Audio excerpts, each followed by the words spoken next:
ನಮಸ್ಕಾರ ಸ್ನೇಹಿತರೆ, ಸ್ನೇಹಲೋಕ ಚಾನಲ್ಗೆ ನಿಮ್ಮೆಲ್ಲರಿಗೂ ಸ್ವಾಗತ. ಮಹಾವಿಷ್ಣುವಿನ 6ನೇ ಅವತಾರವಾಗಿ ಶ್ರೀರಾಮನ ಜನನವಾಯಿತು.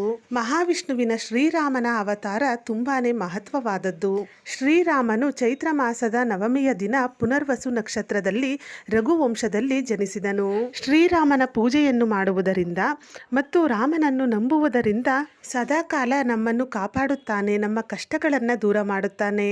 ಆದ್ದರಿಂದ ಈ ವಿಡಿಯೋದಲ್ಲಿ ರಾಮನನ್ನು ಸುಲಭವಾಗಿ ಒಲಿಸಿಕೊಳ್ಳಲು ಒಂದು ಉಪಾಯವನ್ನು ತಿಳಿಸುತ್ತೇನೆ. ಅದೇ ರಾಮಕೋಟಿ ಬರೆಯುವುದರಿಂದ ರಾಮನ ಕೃಪೆಗೆ ಪಾತ್ರರಾಗಬಹುದು. ಹಾಗಾದರೆ ರಾಮಕೋಟಿಯನ್ನು ಯಾವ ದಿನ ಪ್ರಾರಂಭ ಮಾಡಬೇಕು, ಯಾವ ದಿನ ಮುಕ್ತಾಯ ಮಾಡಬೇಕು, ರಾಮಕೋಟಿಯನ್ನು ಬರೆಯುವಾಗ ಯಾವ ನಿಯಮಗಳನ್ನು ಅನುಸರಿಸಬೇಕು, ಈ ಎಲ್ಲ ಮಾಹಿತಿಯನ್ನು ಇವತ್ತಿನ ಈ ವಿಡಿಯೋದಲ್ಲಿ ತಿಳಿಯೋಣ ಸ್ನೇಹಿತರೆ.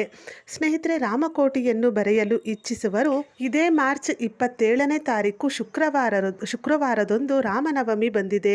ರಾಮನವಮಿಯ ದಿನದಿಂದ ರಾಮಕೋಟಿ ಬರೆಯಲು ಪ್ರಾರಂಭ ಮಾಡಬಹುದು. ಇದು ಶುಭ ದಿನವಾಗಿರುತ್ತದೆ.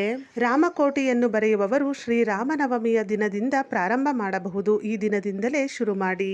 ರಾಮಕೋಟಿ ಎಂದರೆ ರಾಮಚಂದ್ರನ ಹೆಸರನ್ನ 1 ಕೋಟಿ ಬಾರಿ ಬರೆಯುವುದು. ಶ್ರೀರಾಮ ಎಂದು 1 ಕೋಟಿ ಬಾರಿ ಬರೆಯುವುದನ್ನು ಶ್ರೀರಾಮಕೋಟಿ ಎಂದು ಕರೆಯುತ್ತಾರೆ.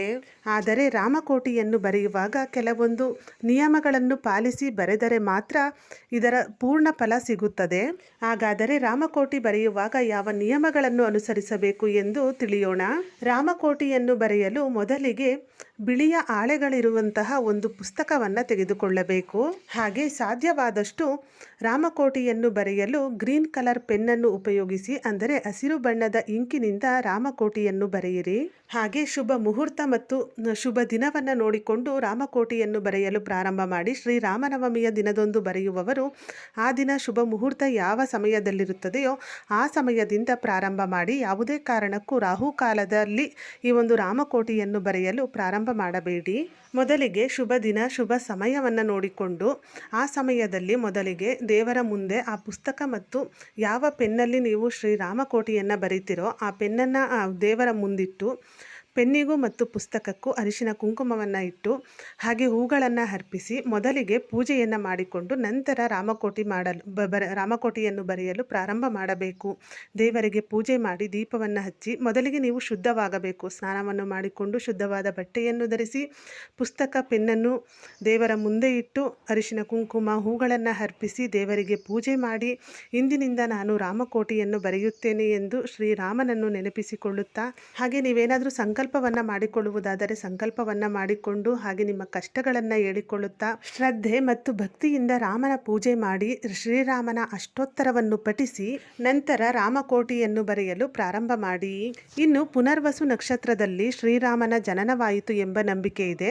ಆದ್ದರಿಂದ ಪುನರ್ವಸು ನಕ್ಷತ್ರ ಯಾವಾಗ ಬಂದಿರುತ್ತದೆಯೋ ಆ ದಿನದಿಂದ ಈ ಒಂದು ಶ್ರೀರಾಮನ ಕೋಟಿಯನ್ನು ಬರೆಯಲು ಪ್ರಾರಂಭ ಮಾಡಿ. ಹಾಗೆ ಶ್ರೀರಾಮಕೋಟಿಯನ್ನು ಬರೆಯುವುದನ್ನು ಯಾವ ದಿನ ಮುಗಿಸಬೇಕು ಎಂದರೆ ಪುನರ್ವಸು ನಕ್ಷತ್ರವು ಯಾವ ದಿನ ಬಂದಿರುತ್ತದೆಯೋ ಆ ದಿನವೇ ಶ್ರೀರಾಮಕೋಟಿಯನ್ನು ಬರೆಯುವುದನ್ನು ಮುಗಿಸುವುದು ತುಂಬ ಒಳ್ಳೆಯದು. ಹಾಗೆ ರಾಮಕೋಟಿಯನ್ನು ಬರೆಯುವಾಗ ಯಾವುದೇ ಆಲೋಚನೆಗಳನ್ನು ಇಟ್ಟುಕೊಳ್ಳಬಾರದು, ಕೆಟ್ಟ ಆಲೋಚನೆಯನ್ನು ಮಾಡಬಾರದು.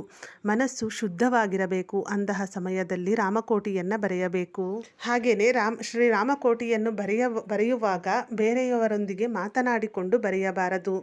ಮೌನವಾಗಿ ರಾಮಕೋಟಿಯನ್ನು ಶ್ರದ್ಧೆ ಭಕ್ತಿಯಿಂದ ಬರೆಯಬೇಕು. ಹಾಗೆ ರಾಮಕೋಟಿಯನ್ನು ಬರೆಯುವಾಗ ಒಂದು ಜಾಗದಲ್ಲಿ, ಅಂದರೆ ಸ್ವಚ್ಛವಾದ ಜಾಗದಲ್ಲಿ ಒಂದು ಕಡೆ ಕುಳಿತುಕೊಂಡು, ಅಂದರೆ ಪದ್ಮಾಸನವನ್ನು ಹಾಕಿಕೊಂಡು ಕುಳಿತುಕೊಂಡು ಬರೆಯಬೇಕು. ಯಾವುದೇ ಕಾರಣಕ್ಕೂ ಹಾಸಿಗೆ ಮೇಲೆ ಕುಳಿತುಕೊಂಡು ಅಥವಾ ಚೇರ್ ಮೇಲೆ ಕುಳಿತುಕೊಂಡು ಹಾಗೆ ಮಲಗಿಕೊಂಡು ಈ ಒಂದು ರಾಮಕೋಟಿಯನ್ನು ಬರೆಯಬಾರದು. ಶ್ರೀರಾಮಕೋಟಿಯನ್ನು ಬರೆಯುವಾಗ ಶ್ರದ್ಧೆ ಭಕ್ತಿಯಿಂದ ಪದ್ಮಾಸನವನ್ನು ಹಾಕಿಕೊಂಡು ನೆಲದ ಮೇಲೆ ಕುಳಿತುಕೊಂಡು ಬರೆಯಬೇಕು. ಹಾಗೆ ರಾಮಕೋಟಿಯನ್ನು ಬರೆಯಲು ಒಂದು ಪುಸ್ತಕವನ್ನು ಇಟ್ಟಿರ್ತಿರಲ್ಲ, ಆ ಪುಸ್ತಕದಲ್ಲಿ ಯಾವುದೇ ಕಾರಣಕ್ಕೂ ಏನನ್ನೂ ಕೂಡ ಬರೆಯಬಾರದು. ಶ್ರೀರಾಮನ ಹೆಸರನ್ನೇ ಮಾತ್ರ ಬರೆದಿರಬೇಕು. ಏನನ್ನೂ ಕೂಡ ಬರೆಯಬಾರದು, ಗೀಚಬಾರದು. ಈ ಮೊದಲು ಬರೆದಿರಬಾರದು. ಅಂತಹ ಪುಸ್ತಕವನ್ನು ತೆಗೆದುಕೊಂಡು ಶ್ರೀರಾಮಕೋಟಿಯನ್ನು ಬರೆಯಬೇಕು. ಹಾಗೆ ಈ ರಾಮಕೋಟಿಯನ್ನು ಕೆಲವರು ಬರೆಯಬಾರದು ಅಂತಲೂ ಹೇಳ್ತಾರೆ. ಯಾರು ಬರೆಯಬಾರದು ಎಂದರೆ ಗರ್ಭಿಣಿ ಸ್ತ್ರೀಯರು ರಾಮಕೋಟಿಯನ್ನು ಬರೆಯಬಾರದು ಅಂತ ಹೇಳ್ತಾರೆ. ಹಾಗೆ ಮುಟ್ಟಾದ ಹೆಣ್ಣು ಮಕ್ಕಳು ಸಹ ಈ ಒಂದು ರಾಮಕೋಟಿಯನ್ನು ಬರೆಯಬಾರದು ಅಂತ ಹೇಳ್ತಾರೆ. ಇನ್ನು ರಾಮಕೋಟಿ ರಾಮಕೋಟಿಯನ್ನು ಬರೆಯುವುದರಿಂದ ಏನೆಲ್ಲ ಪ್ರಯೋಜನಗಳು ಎಂದರೆ, ಒಂದೇ ಹೆಸರನ್ನು ನಾವು ಸುಮಾರು ಸರಿ ಅಂದರೆ ಕೋಟಿ ಸರಿ ಒಂದೇ ಹೆಸರನ್ನು ಬರೆಯುವುದರಿಂದ ಇದರಿಂದ ಏಕಾಗ್ರತೆ ಹೆಚ್ಚಾಗುತ್ತದೆ. ಹಾಗೆ ಇದರಿಂದ ನಮ್ಮಲ್ಲಿ ತಾಳ್ಮೆ ಹೆಚ್ಚಾಗುತ್ತದೆ, ಸಹನೆ ಹೆಚ್ಚಾಗುತ್ತದೆ. ಹಾಗೆ ನಮ್ಮಲ್ಲಿರುವ ನಕಾರಾತ್ಮಕ ಶಕ್ತಿ ದೂರವಾಗಿ ಸಕಾರಾತ್ಮಕ ಶಕ್ತಿ ಅಂದರೆ ಪಾಸಿಟಿವ್ ಎನರ್ಜಿ ಹೆಚ್ಚಾಗಿ ನಾವು ಅಂದುಕೊಂಡ ಕೆಲಸಗಳು ಈಡೇರುತ್ತವೆ. ಹಾಗೆ ನಮಗೆ ಗೆಲುವು ಸಿಗುತ್ತದೆ ಎಂಬ ನಂಬಿಕೆ ಇದೆ.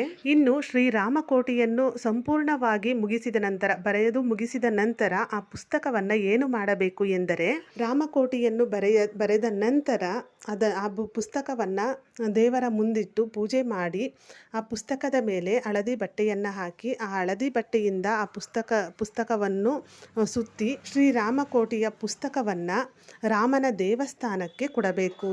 ಹೀಗೆ ಈ ಎಲ್ಲ ನಿಯಮಗಳನ್ನು ಪಾಲಿಸಿ ಶ್ರೀರಾಮಕೋಟಿಯನ್ನು ಬರೆದು ಆ ಪುಸ್ತಕವನ್ನು ಶ್ರೀರಾಮನ ಪುಣ್ಯಕ್ಷೇತ್ರಕ್ಕೆ ಕೊಡುವುದರಿಂದ ನಮ್ಮ ಜೀವನ ಪಾವನವಾಗುತ್ತದೆ ಎಂಬ ನಂಬಿಕೆ ಇದೆ. ಸ್ನೇಹಿತರೆ, ಇವತ್ತಿನ ಈ ವಿಡಿಯೋ ನಿಮಗೆ ಇಷ್ಟವಾದಲ್ಲಿ ವಿಡಿಯೋನ ಲೈಕ್ ಮಾಡಿ, ಹಾಗೆ ನಿಮ್ಮ ಫ್ರೆಂಡ್ಸ್ ಆ್ಯಂಡ್ ಫ್ಯಾಮಿಲಿಗೂ ಈ ವಿಡಿಯೋವನ್ನು ಶೇರ್ ಮಾಡಿ. ಇದೇ ಥರದ ಮತ್ತಷ್ಟು ಮಾಹಿತಿಗಾಗಿ ಸ್ನೇಹಲೋಕ KK ಚಾನಲ್ನ ಸಬ್ಸ್ಕ್ರೈಬ್ ಮಾಡಿಕೊಂಡು ಸಪೋರ್ಟ್ ಮಾಡಿ. ಕೊನೆ ತನಕ ವಿಡಿಯೋ ನೋಡಿದ ಎಲ್ಲರಿಗೂ ಧನ್ಯವಾದಗಳು. ಸರ್ವೇ ಜನ ಸುಖಿನೋ ಭವಂತು.